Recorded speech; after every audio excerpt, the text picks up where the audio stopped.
इसलिए श्री सूत जी कहते रहे वेद व्यासी महाराज वापस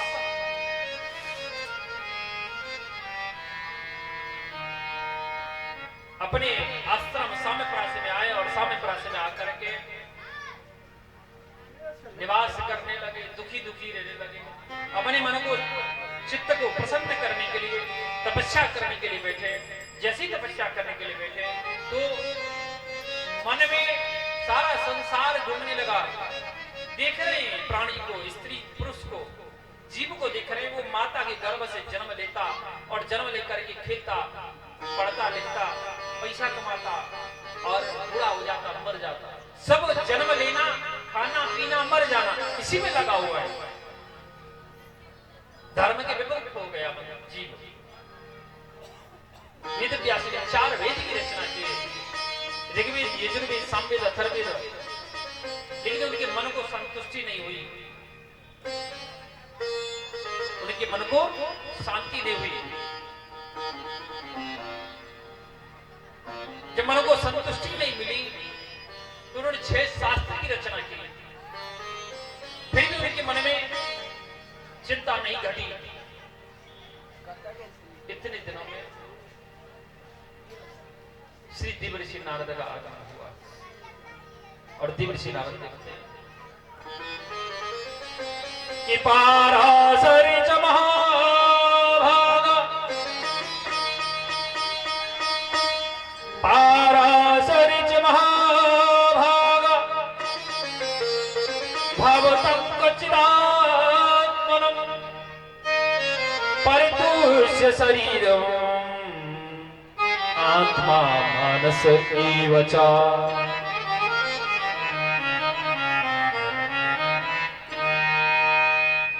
पाराशर च महाभागा, ए पाराशर नंदन, भवतं कचिदात्मनं, आपको क्या चिंता है बताइए तो सही। नारद जी को देख करके श्री महर्षि पाराशर नंदन वेद व्यासी महाराज चरण में गिर गए। चरण में गिर करके रोने लगे, प्रभु मैं क्या करूं, मेरे मन को संतुष्टि नहीं है। मैं 4 वेद, 6 शास्त्र, पुराण इत्यादि की रचना किया, लेकिन मेरे मन को संतुष्टि नहीं है। नारद जी हंसे, बोले वेद व्यास, जिस प्रकार एक हंस होता है ना, हंस को अगर आप कीचड़ की सरोवर में छोड़िएगा वो हंस मर जाएगा। हंस को चाहिए स्वच्छ निर्मल जल का सरोवर जिसमें वो जीवित रह सके। इस प्रकार भगवान की भक्त रूपी हंसों को, भगवान के भक्त रूपी हंसों को चाहिए श्रीमद् भागवत महापुराण रूपी सरोवर। आप सरोवर की, भागवत महापुराण रूपी सरोवर का निर्माण करो। वेद व्यासी बोले कि मैं नहीं कर पाऊंगा। अरे बुढ़ापा आ गया, वृद्धावस्था आ गई, मैं कितना करूं, कहां करूं, अब मेरे बस की बात नहीं। अब श्री नारद जी कहने लगे कि बोले देखो वेद व्यास, आप संत के चरण कमल का आश्रय ले लो। संतों के चरण कमल का आश्रय ले लोगे ना तो आपका कल्याण हो जाएगा। क्यों? क्योंकि पूर्व समय में एक स्त्री थी, माता, और अपने पुत्र बालक रामदास को लेकर के साधुओं के आश्रम में आकर के संत सेवा करने लगी। पति मर गए, अपने बच्चे को साधु की सेवा में लगा लिया, उनकी सेवा करती, अपने बच्चे का भरण पोषण करती। एक समय ऐसा आया कि संतों की कृपा से वो बालक रामदास 12 अक्षर मंत्र का जाप करके और देवर्षि नारद बन गया। तो क्या आप भागवत महापुराण का आयोजन नहीं कर सकते? भागवत महापुराण का निर्माण नहीं कर सकते? 4 श्लोक की भागवत, 4 श्लोक की भागवत जो ब्रह्मा जी ने अपने पुत्र देवर्षि नारद को दी, वही 4 श्लोक देवर्षि नारद श्री वेद व्यास जी को दे दिए। और वेद व्यास जी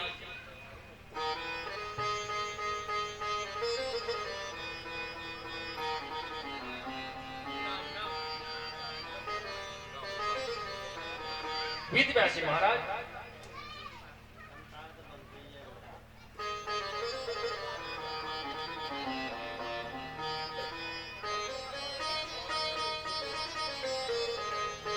वेद व्यासी महाराज ने क्या किया, 4 श्लोक 18,000 श्लोक में व्याख्यान किया।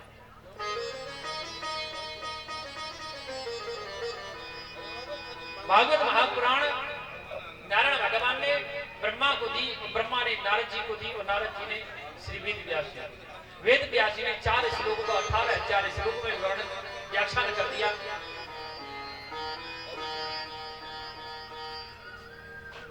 जब व्याख्यान कर दिया तो उनको चिंता होने लगी, किसको सुनाऊं। नारद जी कहने लगे कि जिसके लिए इसका निर्माण हुआ है वही इसको सबसे पहले श्रवण करने का अधिकारी है। कौन? बोले आपका और पुत्र श्री परम वंदनीय सुखदेव जी महाराज। अब बोले उसको कहां खोजता फिरूंगा मैं? बोले जिसके समाधि में बैठा है वही उसको खोज के लाएगा। तो श्री वेद व्यास जी ने छोटे छोटे कुछ नन्हे मुन्ने छोटे छोटे शिष्यों को बुलाया, कुछ मंत्र याद कराए, मंत्र याद करा करके जंगल में भेजा। जंगल में जा करके वो शिष्यों ने मंत्रों को गाना प्रारंभ कर दिया कि बरहा पीड़म नटवर बपु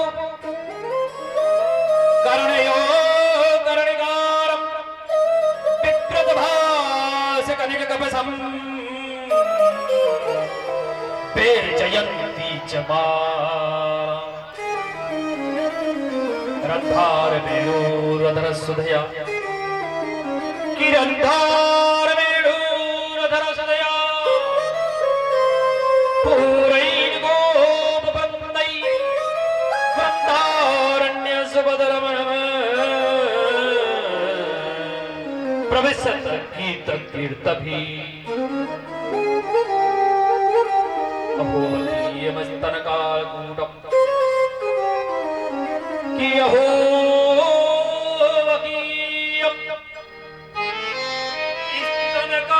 स्तनकालकूटम जिज्ञासया पायदाप्यसाध्वी देवीं गतिं धात्री चिंता ततोऽन्या दयालु शरणं व्रजेम। बोले देखो मेरे कन्हैया की दयालुता, कन्हैया की उदारता देखो, कितना बड़ा दयालु है कन्हैया।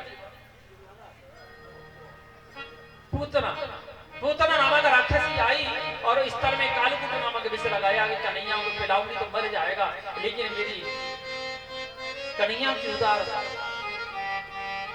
आई तो दुष्ट कार्य करने के लिए, लेकिन गतिम धात्री चिंता ततोऽन्या,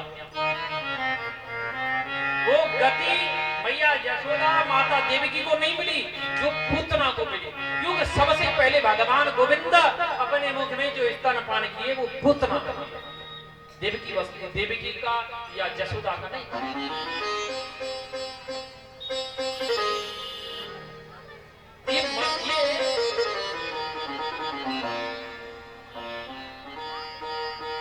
मंत्र सुन करके श्री सुखदेव जी से रहा नहीं गया, नेत्रों से अश्रु धारा बह रही है और दौड़ भागे वहां अपनी समाधि टूट गई। दौड़ करके शिष्यों के पास आए, मित्रों के पास आए, बोले भैया और मंत्र गाओ ना, और मंत्र गाओ।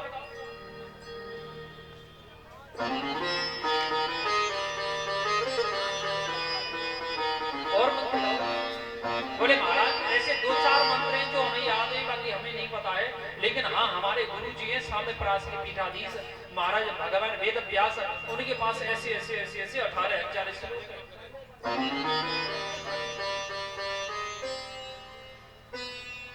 श्री वेद व्यास जी महाराज आश्रम की तरफ से सुखदेव जी दौड़ लगा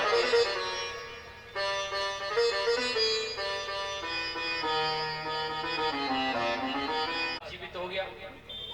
दूसरे दिन की कथा के प्रभाव से अंडा के अंदर जीव का प्रादुर्भाव हुआ। तीसरे दिन अंडा से जीव ने जन्म लिया। चतुर्थ दिन भगवान श्री राम और भगवान श्री कृष्ण के जन्म का आनंद लिया। पंचम दिन भगवान की बाल लीलाओं का आनंद लिया। षष्ठम दिवस जाकर के जैसे दसम स्कंद का उत्तरार्ध आया, उत्तरी भाग आया, तो उसमें उद्धव गोपी संवाद आने पर माता पार्वती समाधि में चली गई। माता पार्वती गोपियों की विरह की धारा में बह गई, विरह की धारा में बह गई। अब सुख वो जीव अब देख लिया कि माता पार्वती तो समाधि में चली गई, क्या करना चाहिए? सुख माता पार्वती के जैसा गला बना करके ओम ओम ओम ओम कहने लगा। भगवान भोलेनाथ कथा करते चले गए। द्वादश स्कंद का विश्राम आया, श्रीमद् भागवत महापुराण विश्राम हुई और जयकारा लगाए, बोली भागवत महापुराण की जय। जैसे जयकारा लगाए माता पार्वती की समाधि भंग हो गई और समाधि टूटते ही माता पार्वती बोली, स्वामी उद्धव और गोपी संवाद से आगे का प्रसंग श्रवण कराओ। भोलेनाथ बोले, देवी कथा तो पूरी हो गई। बोले, मैंने कथा को नहीं सुना। बोले, देवी प्रश्न ये नहीं है कथा पूरी हुई कि नहीं हुई, प्रश्न ये है कि जब आपने कथा नहीं सुनी तो कथा सुन कौन रहा था? मेरे कान में किसकी आवाज आ रही थी? ओम ओम। पीछे से देखा सुख ओम ओम बोल रहा है। भगवान भोलेनाथ को क्रोध आ गया। भगवान भोलेनाथ त्रिशूल खाए और मारने के लिए दौड़े। जैसे ही मारने के लिए दौड़े वो सुख दौड़ने लगा, आगे आगे श्री सुख दौड़ रहा है, पीछे पीछे भोलेनाथ दौड़ रहे। सीधे बद्रीनाथ धाम में आए। आकर के बद्रीनाथ धाम में माता विठवा देवी यानी महाराज वेदव्यास, भगवान वेदव्यास की सपत्नी माता विठवा देवी ऋतु मास का स्नान करके केश सुखा रही हैं, केश शुद्ध करके केश सुखा रही हैं। उनको भाई आई सुख वायु बन करके उनके मुख में प्रवेश किया और गर्भ में जाकर के बैठ गया। जब गर्भ में बैठा इधर भोलेनाथ आए।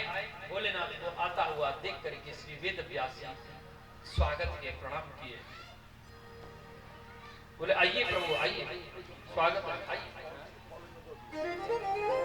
भगवान भोलेनाथ बोले, वेदव्यास तेरे आश्रम में मेरा चोर घुस गया है।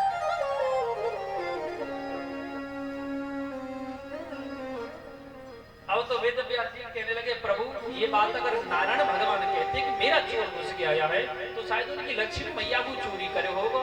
अगर यही बात ब्रह्मा जी कहते कि मेरा चोर घुस गया है तो शायद उनकी वेद शास्त्र पुराणों को चोरी किया होगा। लेकिन आप तो स्वयं दिगंबर हैं, आपके पास क्या है जो आपका चोरी हो गया?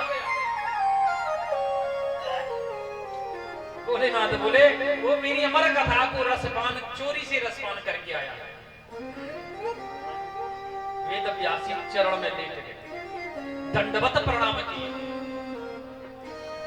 दंडवत प्रणाम जब करने लगे तो कैसरी भोलेनाथ को वेदव्यास जी कहे कि प्रभु मैंने आपका नाम सुना था कि आपका नाम है भोलेनाथ, लेकिन आप कितना भोला है वो यथार्थ आज देखने को मिल गया। प्रभु बोले कि आप कहना क्या चाहते हैं वेदव्यास? बोले, मैं ये कहना चाहता हूं, जो अमर होने वाली अमर कथा का रसपान कर लिया हो तो क्या आपके हाथ से मृत्यु को प्राप्त होगा? अरे वो तो अमर हो चुका है।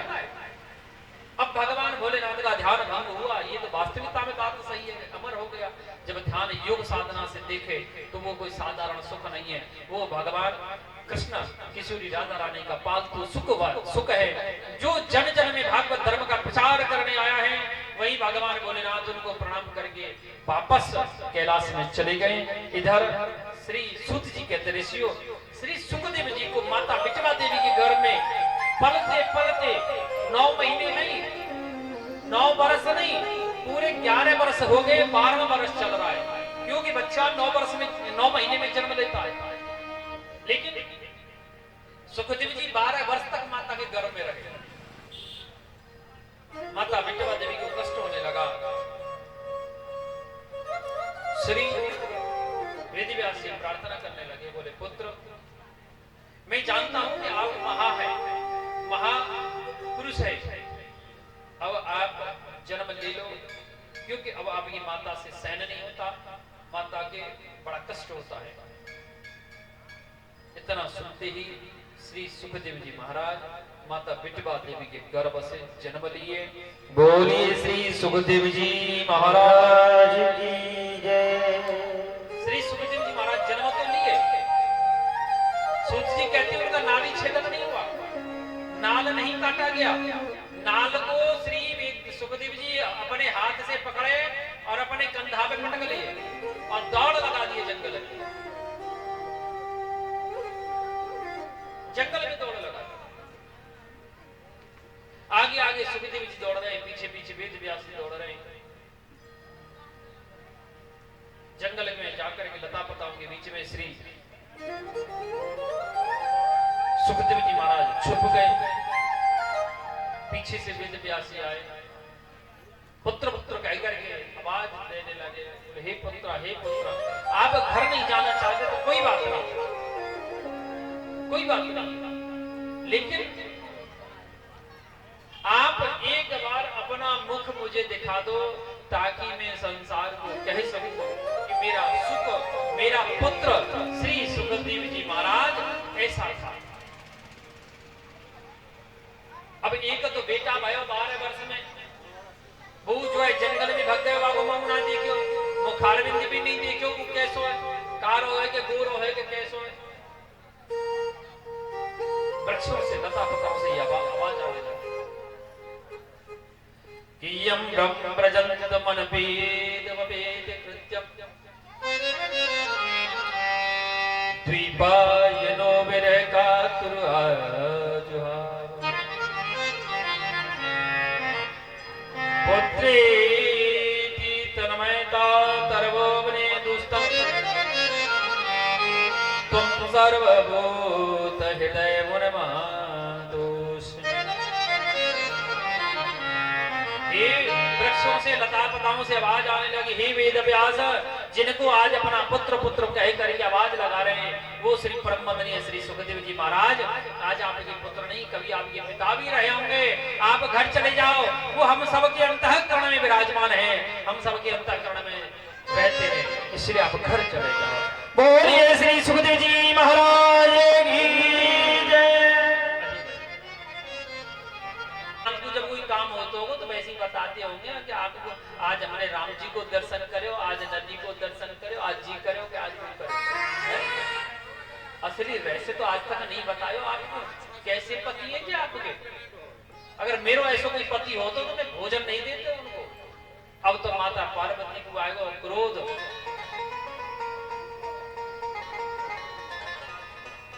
माता ये तो सब पतियों को अनुभवी है, ऐसी बात नहीं, हम भी अनुभवी है। जब देवियां गुस्सा होती हैं, क्रोध में आते हैं तो क्या करते हैं?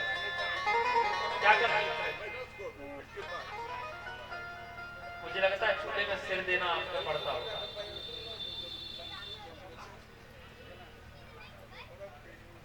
जब माताएं क्रोधित होती है ना, सबसे पहले तो वो चूड़ी में उतार के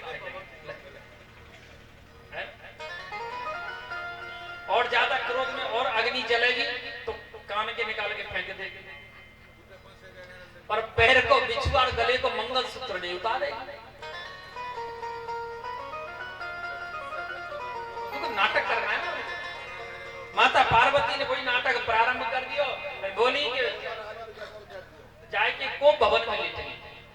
अच्छा एक चीज आपने कभी ध्यान दिया है आप लोगों ने कि जब पूर्व समय में राजा महाराजाओं के यहाँ, देवी देवताओं के यहाँ भवन बनते, ये सभा भवन, कोप भवन, रसोई भंडार, निर्णायक भवन या प्रसूति का गृह, भंडार गृह, सबके अलग अलग घर होते। तो कोप भवन जो लिखा जाता था उसमें पति पत्नी का, भाई बंधु का झगड़ा सुलझाया जाता था। क्यों? वो कमरे में ही क्यों सुलझाया जाता था? बाहर खुले में काहे नहीं सुलझाते? क्यों नहीं करते? क्यों नहीं करते? वो इसलिए नहीं करते, जो शब्द हम बोलते हैं वो वायुमंडल में जाते हैं और वायुमंडल को दूषित करते हैं। अब एक बार अगर हमने गाली दे दिया, एक गाली हमारी युगांतर तक ब्रह्मांड में घूमती रहेगी। इसलिए कक्ष के अंदर, ताकि वो जो भी अपशब्द है, जो भी कटु शब्द है, वो हमारे उस कक्ष के अंदर ही सीमित रह जाए। इसके कारण हमारा वायुमंडल दूषित न हो।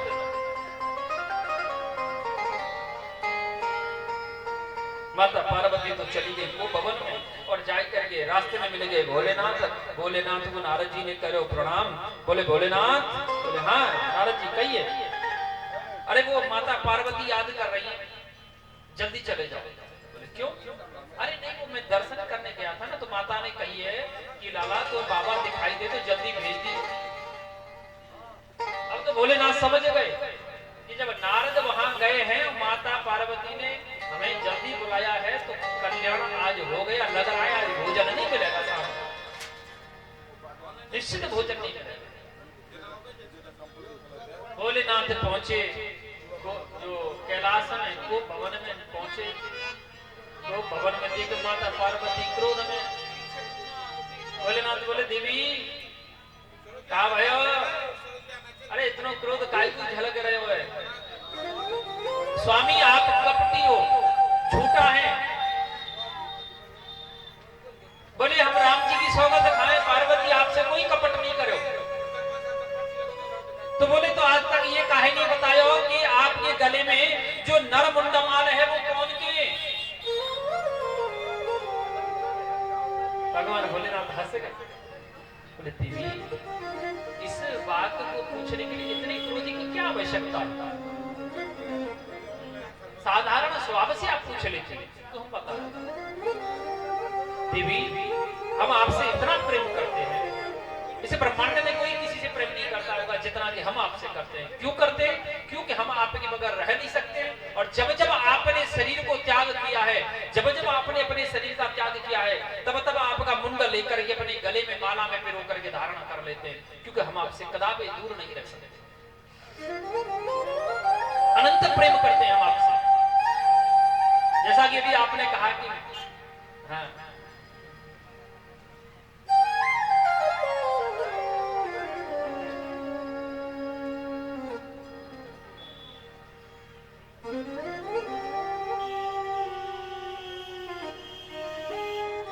अब तो माता पार्वती और आग बबूला है। बोले आप कपटी नहीं हो, महाकपटी हो। बोले अब का भयो?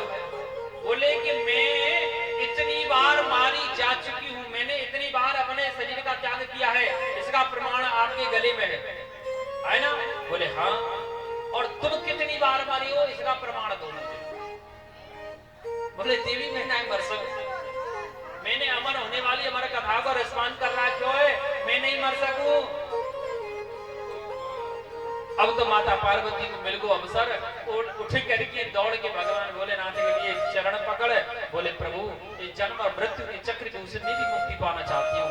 मैं भी कभी तो दक्ष की बेटी बन के जन्म मुझे बस होना पड़ता है, कभी हिमालय राज की बेटी बनना पड़ता है, कभी कहीं जाना पड़ता है, कभी कहीं जाना पड़ता है। मैं इसलिए जन्म मरण से दुखी हो चुकी।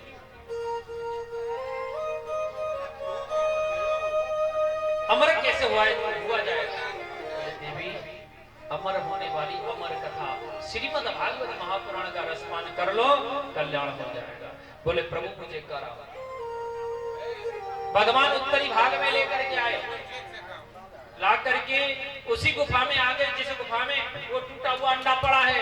आकर के भगवान डमरू बजाए। डमरू बजाने से वहां के जितने भी पशु पक्षी ब्रह्म कीट पतंग इत्यादि हैं सब पलायन कर गए, लेकिन सौभाग्य से टूटा हुआ अंडा वही पड़ा रह गया। भगवान भोलेनाथ आसन लगाए। आसन लगा करके भगवान तो गए बैठ, माता पार्वती को बैठा दिया सामने।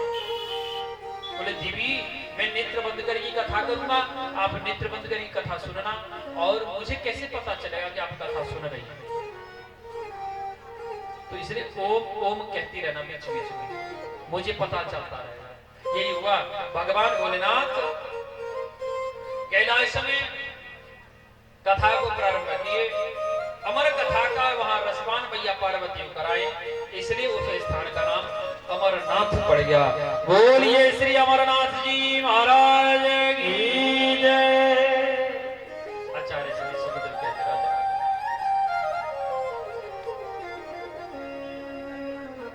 पहले पगलाई सीधी कैलाश की और सीधे मैया पार्वती के पास गए पहुंच और जाके बोलो मैया पार्वती को प्रणाम हो, नारद जी को स्वीकार करो। माता पार्वती ने, अरे नारद आओ आओ सुखी रहो, कैसे हो नारद, कैसे कैसे आनो भयो तुम्हारो बताओ। अरे बड़े दिन है कि आजकल तुम्हारे दर्शन ना हो, कहा चक्कर है, कहा बात है, ये आने जानो बंद कर दियो का। बोले मैया पूछो मत। बोले क्या है, कोई कष्ट है ऐसा नारद? बोले मैंने आनो जानो एकदम बंद कर दियो, काउ से मेल झोल रखो बंद कर दियो। बोले क्यों कर दियो?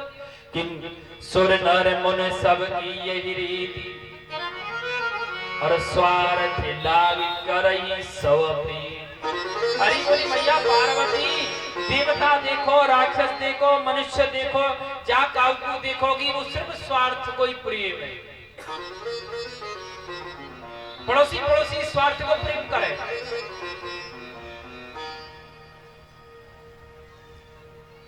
और एक बात बताएं आपको, जो पड़ोसी पड़ोसी में झगड़ा होता है, घर घर में जो झगड़ा होता है, देवरानी जेठानी में जो झगड़ा होता है, बहन भैया में जो झगड़ा हो जाता है, आदमी मरने की नौबत आ जाती है, चाचा ताऊ झगड़ने ऐसा प्रारंभ हो जाते हैं, केस चल जाते हैं, होता है।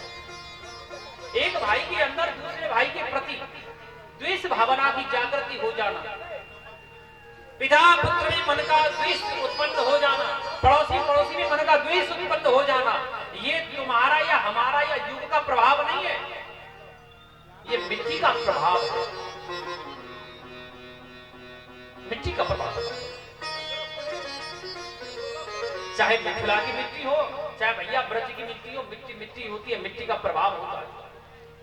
एक बार आपने पढ़ा होगा, शायद नहीं कह सकता, लेकिन मैं आपको फिर थोड़े बता दूंगा। एक बार की बात, माता कैकेयी के वचनानुसार भगवान श्री राम सीता लक्ष्मण जी वनवास गए। वनवास जाते समय जंगल से निकले। जब जंगल से निकले तो एक स्थान की मिट्टी को स्पर्श होते ही लक्ष्मण जी के मन में द्वेष उत्पन्न हो गया। अरे देखो, मैया कैकेयी ने वनवास भेजा तो राम को भेजा, लेकिन मैं कितना बड़ा मूर्ख हूं जो राम और सीता के चक्कर में मैं वन में भटक रहा। भगवान राम वेदना समझ गए, अंतर्भाव समझ गए लक्ष्मण का। भगवान राम कहे लक्ष्मण, बोले हाँ भैया। बोले जो यहाँ की जो रज है ना, लेकर एक कपड़ा में बांध के अपने साथ रख। लक्ष्मण जी ने थोड़ी एक मुट्ठी मिट्टी लाई, बांध के अपनी आंटी में लगा लिया। चल जितनी देर वो मिट्टी की ग्रंथि, मिट्टी की गांठ लक्ष्मण जी के साथ रहती, उतने क्षण तक लक्ष्मण जी के मन में द्वेष उत्पन्न रहता अपने भाई भैया वाली के प्रति। और जब रात का समय होता, जब सोने का समय होता, तो मिट्टी की गठरी को उठा के लक्ष्मण जी जैसे ही अपने शरीर से त्यागते, अलग करते, सब वस्तु रख देते थे, तो लक्ष्मण जी का मन एकदम पवित्र हो जाता, क्योंकि मिट्टी का संपर्क टूट गया। और लक्ष्मण जी अपने आप को धिक्कार देते कि मैं कितना दुष्ट हूं, अपने भैया भाभी के प्रति द्वेष भाव पैदा कर लिया, क्या कारण है? ऐसे करते करते 1 2 3 दिन निकल गया। एक दिन लक्ष्मण जी से रहा नहीं गया और प्रभु श्री राम के चरण दबाते दबाते बोले, भैया एक बात पूछना चाहता हूं। भगवान राम कहे, लक्ष्मण मैं जानता हूं तू क्या पूछना चाहता है। बोले क्या पूछना चाह रहा हूं, बता। बोले जब तक तू दिन दिन में चलता है तो तेरे अंदर हमारे प्रति द्वेष उत्पन्न होता है, और जब रात में शयन करता है तो तेरे मन अंतःकरण शुद्ध हो जाता है, यही ना कहना चाहते हैं आप? बोले हाँ प्रभु। बोले लाला, ये मिट्टी को प्रभाव, जब तक वो मिट्टी तेरे साथ रहती है, तेरे संपर्क में रहती है, तो तेरे मन में द्वेष रहता है, और जैसे ही उस मिट्टी से तेरा संपर्क टूटता है, तेरा मन एकदम पवित्र हो जाता है। क्यों? जिस जगह की ये मिट्टी है ना, सुंद और उपसुंद नामक 2 राक्षस रहते थे, भैया भैया रहते थे। उन्होंने ब्रह्मा जी की तपस्या की, अमरत्व का वरदान प्राप्त करने का, कहा कि बोले हमें अमर दे दो। बोले अमर तो नहीं कर सकते, बोले अच्छा ऐसा करो, हमें ऐसा वरदान दो, हमारी मृत्यु किसी के द्वारा ना हो, हम अगर मरे तो एक दूसरे को मार के ही मरे। मेरी मृत्यु उपसुंद के साथ होनी चाहिए, और उपसुंद बोला कि मेरी मृत्यु सुंद से होनी चाहिए। बोले ठीक है। वो जानते थे हम भैया भैया लड़ेंगे नहीं, बहुत प्रेम है हमें। भगवान तो बड़े छलिया और आई के मोहिनी को रूप धारण कर लिया, और आई के दोनों भैयन के बीच में खम्भ बन के खड़े हैं। अब तो दोनों बोले कि तू मेरे संग विवाह कर, बोलो मेरे संग कर। बोले देखो मैं तो विवाह तो करूंगी, लेकिन एक के उसके साथ करूंगी जो विजयी प्राप्त होगा। पहले दोनों युद्ध करके दिखाओ, जो विजयी होगा उससे युद्ध करूंगी। आखिर में दोनों लड़के मर गए, मर गए। जब तो कहा है कि त्रिया चरित्र न जाने कोई, आपकी भाषा में और कुछ कहते होंगे, लेकिन हमारी भाषा में छूट बोलते हैं कि त्रिया चरित्र न जाने कोई, खसम मार के सत्ती हुई। स्त्री का चरित्र कोई पहचान नहीं सकता। पति देव को मरोड़ देगी, नारे मार देगी, कमरा में डाल के तकिया से मुंह डाल के मार देगी, और रोवे चालू कर देगी, सती है भी का नाटक कर देगी, बोलेगी मेरा आदमी मर गया। स्त्री का स्वाद कोई जान नहीं सकता।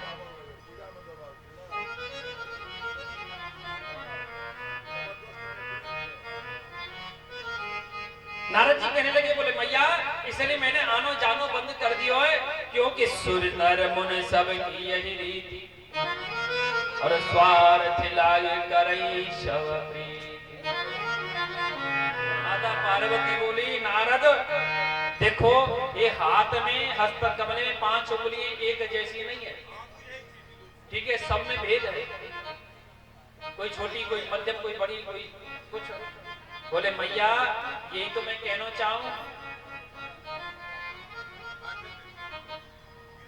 देवता भी ऐसे ही है, मनुष्य भी ऐसे ही है, राक्षस भी ऐसे ही है, सबको अपने अपने स्वार्थ को प्रेम है, काहुआ कोई प्रेम नहीं। बोले ना आप झूठ बोल रहे हो, हमारे भोलेनाथ तो हमसे बहुत प्रेम करें। बोले प्रभु आपसे इतना प्रेम करें? बोले हाँ। कितना प्रेम करें मैया, तुम प्रमाण तो दे सको? माता पार्वती बोली हाँ मेरे पास प्रमाण है। अगर हमें रात में सोते समय नदी का दर्शन हो जाए, तालाब का दर्शन हो जाए, या किसी मंदिर देवालय का दर्शन हो जाए, गुरु का दर्शन हो जाए, भगवान का दर्शन हो जाए, किसी को नहीं बताना चाहिए। अगर पत्नी को दर्शन होता है तो पति को नहीं बताना चाहिए, और पति को दर्शन होता है तो पत्नी को नहीं बताना चाहिए।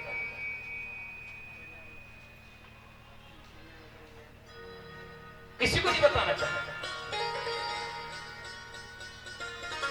लेकिन भोलेनाथ तो हमें वो भी बता देते हैं कि पार्वती आज हमने अपने राम जी को दर्शन करो है। और नारद सुनो, यहाँ तक कि जो कान में गुरुजी मंत्र देता है ना, वो गुरु मंत्र किसी को बताया नहीं जाता, लेकिन भोलेनाथ ने वो मंत्र भी हमको बता दिया है कि हमारा मंत्र कहाँ है।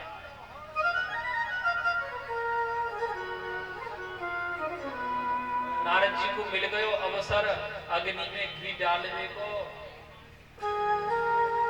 नारद जी समझ गए लोहा गर्म में चोट मार दो, माता पार्वती भड़कने लगी है, यही अवसर है। नारद जी बोले मैया इतना प्रेम करते हैं आपसे भोलेनाथ? बोले हाँ इसमें कोई शंका नहीं है नारद, हमारे भोलेनाथ हमसे बहुत प्रेम करें। नारद जी बोले तो मैया फिर तो भोलेनाथ ने आपको रहस्य बता दिया होगा। कौन सा रहस्य? बोले वही रहस्य, कोई ज्यादा बड़ा ना है लेकिन है विशेष है थोड़ा सा, लेकिन बता दिया हो। बोले ये तो बताओ कौन सा रहस्य? अरे वही रहस्य। बोले कौन सा? अरे कोई बड़ा नहीं है, देखो जो उनके भोलेनाथ के गले में जो नर मुंड माल है वो मुंड किसके है, किसका मुंड धारण किए हैं भगवान भोलेनाथ अपने गले में? ये रहस्य है ना, ये बताया होगा ना भोलेनाथ ने आपको। तो माता पार्वती को 12 चढ़ को 7वें आसमान में बोले आज तक भोलेनाथ ने ये बताया नहीं कि किसके मुंड है? बोले जभी तो कह मैं मैया में जभी तो कह रहा हूं पार्वती कि सुर नर मुन सब की यही रीति, स्वार्थ लागी करई सब प्रीति।